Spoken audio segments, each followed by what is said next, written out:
You want to support Roland Martin Unfiltered? Be sure to join our Bring the Funk fan club. Every dollar that you give to us supports our daily digital show. There's only one daily digital show out here that keeps it black and keep it real as Roland Martin Unfiltered. Support the Roland Martin Unfiltered daily digital show by going to RolandMartinUnfiltered.com. You can make this possible. All right, folks, the Donald Trump administration is moving towards rolling back another Obama-era rule intended to address racial segregation in housing. The proposed HUD rule would redefine fair housing standards to place more emphasis on improving housing choice rather than reducing discrimination. They claim that simplifying the process for cities to meet fair housing requirements would help them meet their civil rights obligations. Housing advocates say the plan would substantially weaken fair housing enforcement, leading to a resurgence of racial segregation across the country. Wilma, I want to start with you. This, of course, has been, if you look at the Trump administration across the board, HUD, Department of Education, Health and Human Services, I can go down the line, you have seen a consistent rollback of civil rights protections.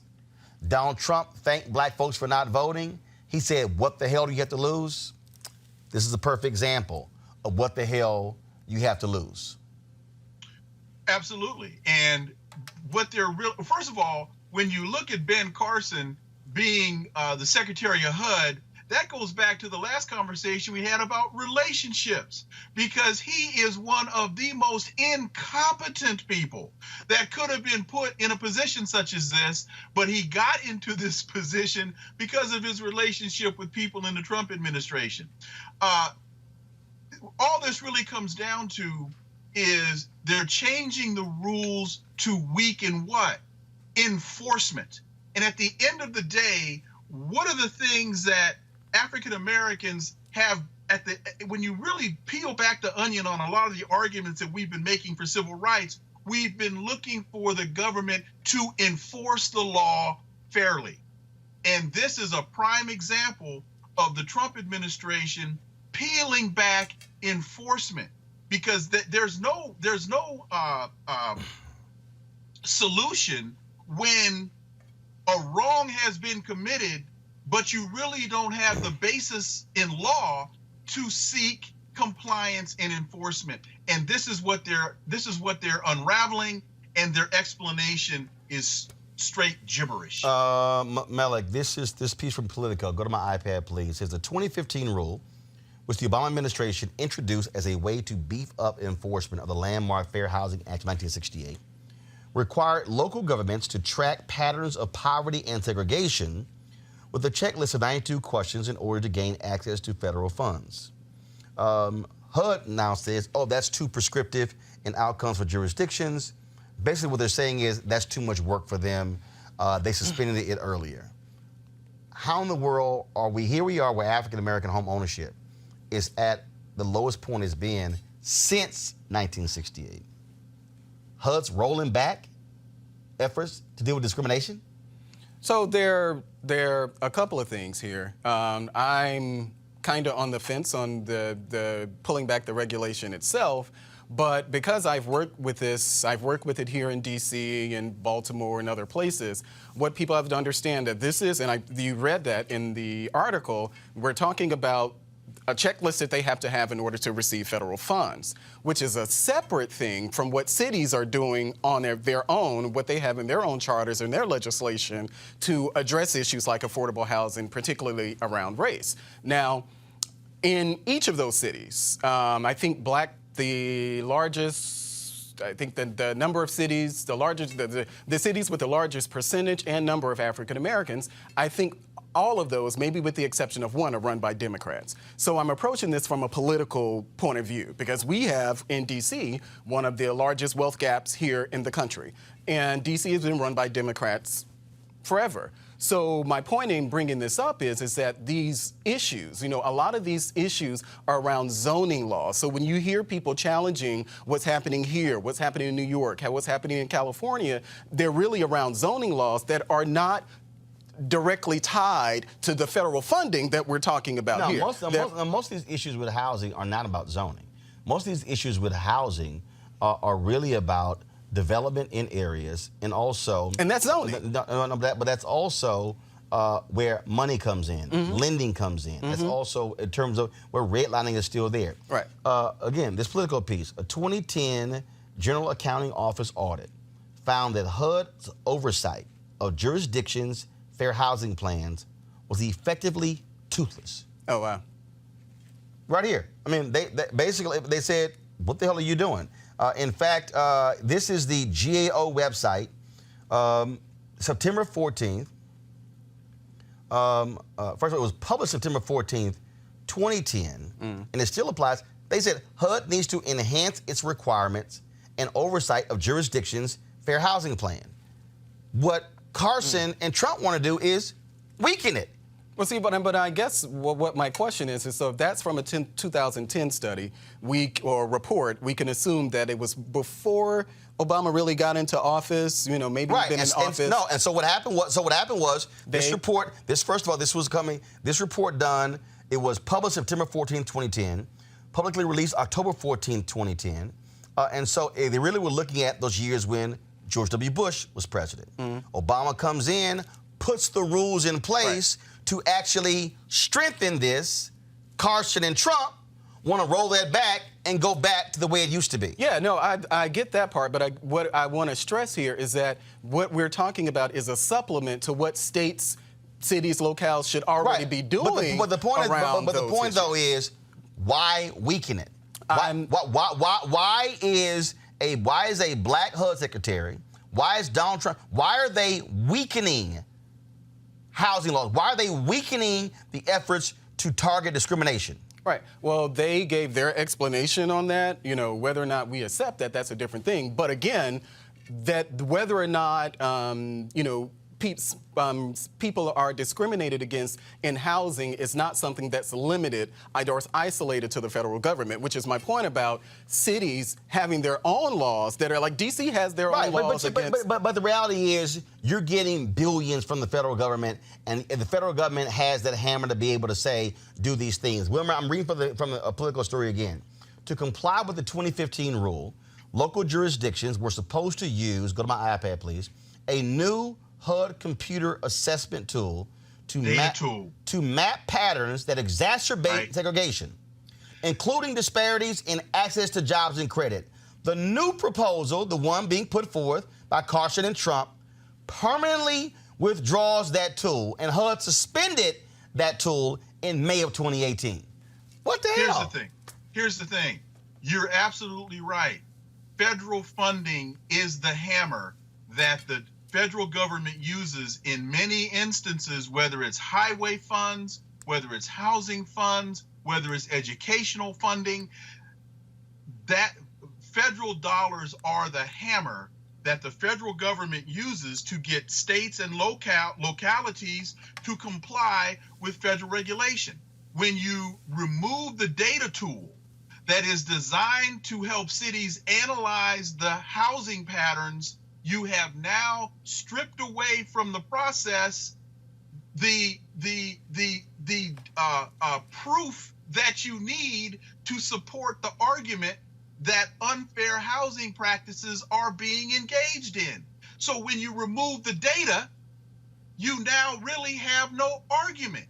And so what Trump is really trying to do here is move this to a more voluntary, privatized compliance model, as opposed to having strict guidelines, data to determine whether or not those guidelines are being met, and the federal hammer to ensure that states follow the law. Yeah, and I think that's a good point, but we should also understand, and Roland mentioned it there too, but you know, if we're talking about the federal requirement, you know, this is the requirement to get federal funds. And so we understand that in order to get federal funds, you have to meet certain benchmarks in order to get that funding. But again, aside from that, these cities are supposed to already have mechanisms in place to ensure, for instance, that their residents aren't being discriminated against as far as fair housing laws. The $1 billion gentrification lawsuit that was filed here in D.C. was not about federal law. It was about what the local government has been doing in zoning, which is why I mentioned that zoning is actually a part of that. But this issue, Malik, is not about in terms of gentrification. What this right here is about, pure and simple, is about whether or not the authority of the federal government is going to be used to mandate that these local jurisdictions don't play games and where say, oh, leave it up to local. When HUD, I go back to, and I'm going to close this conversation out because I got to play for y'all my Deval Patrick interview. I go back to when we had the housing crisis in this country. Alfonso Jackson, who was the Secretary of HUD, I had him on my radio show on WVON in Chicago. He admitted that the reason we were having the housing crisis in America was because the federal laws were changed that took this one federal standard away and allowed states to do whatever the hell they wanted to do. So you had all of these people who were doing all kind of mortgage scams and coming up with all these different criteria that led to the housing foreclosure crisis that wiped out 53% of black wealth. What these rules do is establish a federal standard to say, cities, you must comply. Now, by suspending it, whatever y'all want to do what y'all want. And that's the problem. And so, and this administration has a problem when we can go down the line, department by department, the consistent rolling back of civil rights protections. Consistently. Not just in one department, but multiple departments. The Trump administration doesn't give a damn about civil rights.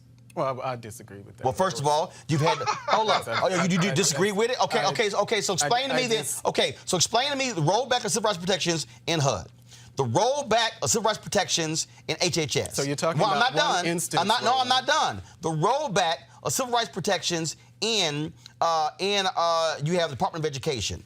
When you have the first thing Jeff Sessions did, and Barr has followed him with it, the first thing they said, we're going to pull back consent decrees, we're going to pull back investigating police departments because you know what? It's hurting your morale.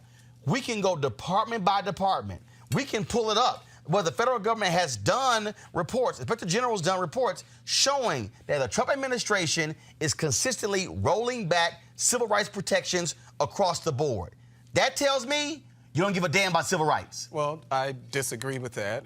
Just because any administration, whether it's Trump administration, Obama administration, what have you, just because they may take a position that you disagree with, whether that's around civil rights or otherwise, doesn't mean that they're not. You support their rolling back of civil rights protections? Well, you would have to cite specific ones, and I think on this on the particular one that you introduced with housing, I said that I'm kind of on the fence about that. I need to actually do more research on it to see what's the ultimate effect on. I hear from the people, the activists who are saying, well, this is how it's going to harm us. But I actually would like to do some due diligence and research that, then assume that, okay, well, that was your job before you came on the show. Well, I did, and I didn't get enough to actually suggest that it was something that was going to be harmful beyond the activists saying that it was going to be harmful. So I didn't see any data in any of that. Okay, but I still don't believe that because of that instant or what Jeff Sessions did or anything that Barr supports, you make a general statement when you say that they don't support civil rights, period. That's what I reject. That's what I'm opposed to. Roland, I don't think that it's easy to say. First of all you have to do is even go look at the U.S. Conference on Civil Rights. The U.S. Civil Rights Commission, okay, a federal commission that laid out rollback of civil rights. Wilma, go ahead. This is even a bigger issue in terms of deregulation overall. And one of the things that conservatives particularly and through the Trump administration have been very effective at doing is what? Deregulation. And what gets lost in the deregulation argument as they talk about red tape and making it easier for industry to bring things to market and so on and so forth, on the other side of that regulation where you're looking at corporate side, on the other side of that regulation are people who are being protected by those regulations. And that's also what gets lost in this conversation is, it's going to be easier now for the states to do what they want to do in terms of making it harder for the fair housing side while people, to your point, are losing their homes. Bottom line is here. Department after department after department, we have seen a rollback in civil rights protections. That's clear. Google it.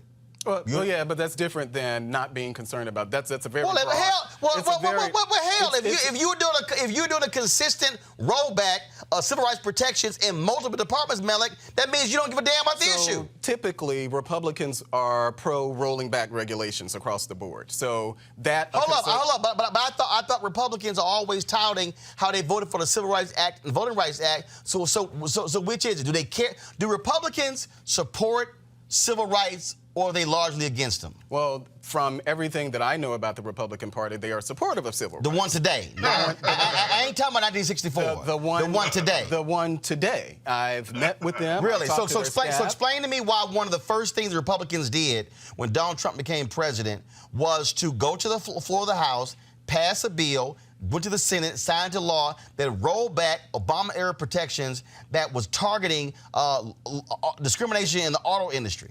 Well, that's something that's one instance that you can. No. It's actually something that you can criticize. But again, as I'll repeat. No, again, you asked for specifics. I said that's something that can be criticized. What I'm pushing back against is this general assumption that Republicans don't care about civil rights. Now, that's something that's easy to say. It's easy to say against Republicans. If we listen to Kanye West, George Bush didn't even like black people. So the notion that somehow a Republican in office or a conservative in office is rolling back certain regulations, or you take issues with specific things that the party has done, and then you assign that some type of racist or anti-civil rights, motivation, that's not a surprise. Headline right here. Go to my iPad, please. Go to my, first of all, I'm going to pull up here. You can't refute the data. Wilma, go ahead. You can't refute the data here, which, by the way, this HUD regulation. I'm not refuting data. No, I'm not refuting data. Let's look at voting rights regulations, and let's look at voting protections, and let's look at where are people being stricken from voting rolls right now. 250,000 people in Wisconsin, 300,000 people in Georgia, and now these are Republican-led states that are doing this, and you've got Republican-appointed judges that are supporting this, right? So in talking about the cross-check program and how many people have been stricken from the voting rolls through the cross-check program. Hold up. You want specifics? Tied to civil rights. You want specifics? This is a May 29, 2017 article in the Washington Post. Headline: Trump administration plans to minimize civil rights efforts in agencies. Plural. Says right here. Since the 1960s, the Labor Department's Compliance Office has ensured that contractors promote diversity. Trump administration want to disband it. They lay out here, right here, not in multiple departments. EPA, labor. They lay out education. Okay, under President Trump's proposed budget, the Education Department's Office of Civil Rights, which has investigated thousands of complaints of discrimination in school districts across the country and set new standards for how colleges should respond to allegations of sexual assault and harassment, will also see significant staffing cuts. They also, administration officials acknowledge in budget documents, the Civil Rights Office will have to scale back the number of investigations it conducts and limit travel to school districts to carry out its work. So basically, y'all investigate yourselves. Okay? HUD, HHS, I'm going down the line here, Department of Justice. This article lays out multiple agencies. Okay, so what you're referring to is an article that was written 5 months into Donald Trump's term about a proposed budget. Do you know, of those that you just cited, how many of those were part of the Yes, they had rollback. Hold up. They had civil rights rollbacks in HUD.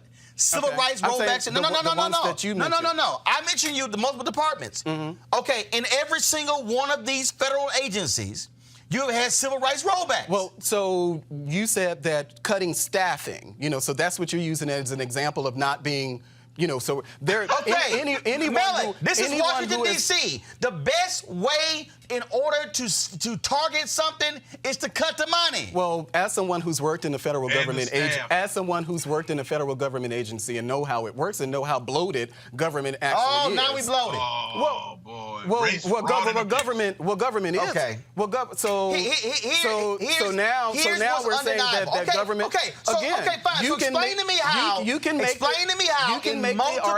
Explain to me how in multiple agencies. Yes. They're rolling back civil rights protections. Well, multiple, not one agency, multiple. Okay, well, this particular, and the one that you were talking about that you introduced here about the fair housing one. Now, because they rolled back again, they may head back at the federal level, or you may have an issue with what they're proposing. That's not what they. No. That's not what they did. Well, I'm sorry, they eliminated it. First of all, hold on. First of all, let me correct you. Let me correct you. First of all, they tried to enact this in 2010. Okay. They got sued. So, prior to 2010, what was the activity on it? Listen.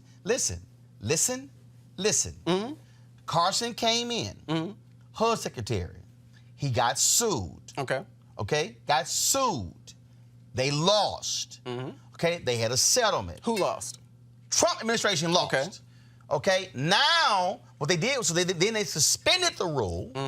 So they said, okay, we're not going to change it. We're going to suspend it. We're going to suspend it. Okay. Now they're trying to come back and totally get rid of it. So I thought that they were sued. They weren't able to do that because they were sued. Now, that was short-term. It was a short-term fix. So they weren't sued? Yes, they were sued. But it was short-term. So now they've come back. To do the same thing again. Now they've come back, and that's what they're proposing. To do the same thing again. And they're again. going to get sued again. But, and they very well may be sued again. But to your premise on whether or not Republicans care about civil rights, no, I'm not going to be on your show and say Republicans don't care about civil rights, because that's something that I actually don't believe. Would you like? There are lots of things. Would you like to see? Would you like to see? I can go down. Would you like to see the report card? I can go down. Would you like to see the report card? I don't necessarily. Of civil rights organizations that will show that they're against something that a Republican administration will do. Civil rights organization I will show you that will be against something that a Republican can do. How they have voted against civil rights bills. We can go down the list of things, and I don't think it's something that's particularly helpful. But we can go down a list of things that Democrats support that I believe are harmful to the black community. That's not. Let me say it again. Now this is something that I believe. But I'm not going to posit that somehow Democrats don't care about black people because they may implement.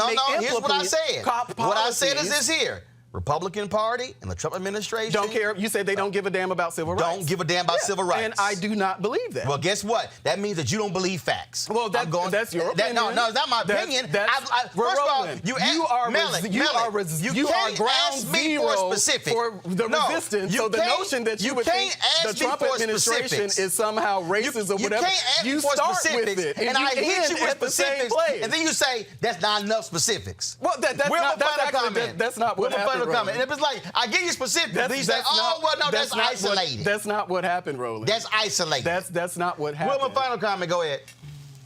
You can't argue with the data, and really, Malik, you're pursuing a bad premise, and you're trying to support an unsupportable argument, because the Republican Party, by the actions that Roland just articulated and that I articulated, at every opportunity that they get, they roll back civil rights protections, and he's giving you the data.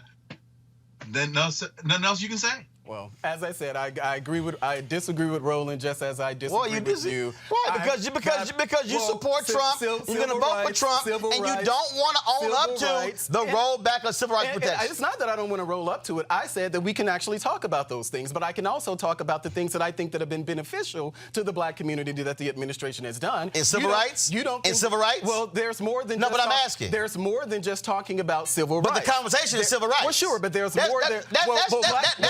Wait a minute, Malik, that's literally like us sitting here having a conversation about cooking, and all of a sudden you bring up about changing a tire. That is an aspect of something. That ain't got jack to do with the conversation. That is an aspect of something you disagree with that the administration is doing. No, Malik, but it's if we're actually talking following about the conversation. The overall picture of how black people have progressed here's the deal. under this administration, Malik, I can provide you many game recognized game. I can provide when you cannot discuss the subject at hand, It's always great to try to change the subject. It's not a matter of changing the subject. Yes, that's what you want to do. Well, let's go down the list of things that I said. No, actually, hold on. First of all, we've already gone down. I said the Trump administration can be criticized with that. I said, well, let's have a conversation about that. So to sit next to me and act as if I didn't say that. Bottom line is here. The Trump administration doesn't give a damn about civil rights. Got to go to the break. We'll be back at Roland Unfiltered in a moment. All right, folks, back to that Roland Unfiltered video in just one moment. All right, folks, you've heard me talk a lot about marijuanastock.org. Why? Because I want to keep you informed of potential investment opportunities. We've all watched the growth of the cannabis industry.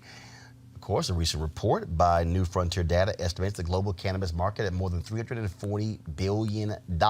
Also, places like Illinois, where they simply just made it legal to purchase marijuana, you're seeing it expand across the nation. Now, marijuana has a good cousin, the hemp plant, with a much higher concentration of CBD. That means hemp gives you all the medical benefits of marijuana without getting you high. Hemp farming is now legal in the United States as a result of the 2018 Farm Bill, thus creating one of the largest commodities worldwide.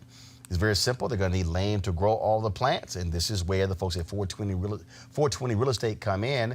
Their business model is very simple. They buy land that supports hemp CBD grow operations and lease it to licensed, high-paying tenants. That's right, they are hemp CBD landlords, and you can get in on the action by going to marijuanastock.org, and that is you can have a minimal investment of $200 up to $10,000. Again, $200 up to $10,000. To invest, go to marijuanastock.org. That's marijuanastock.org. Get in the game and get in the game now. Now back to your Roland Martin Unfiltered video.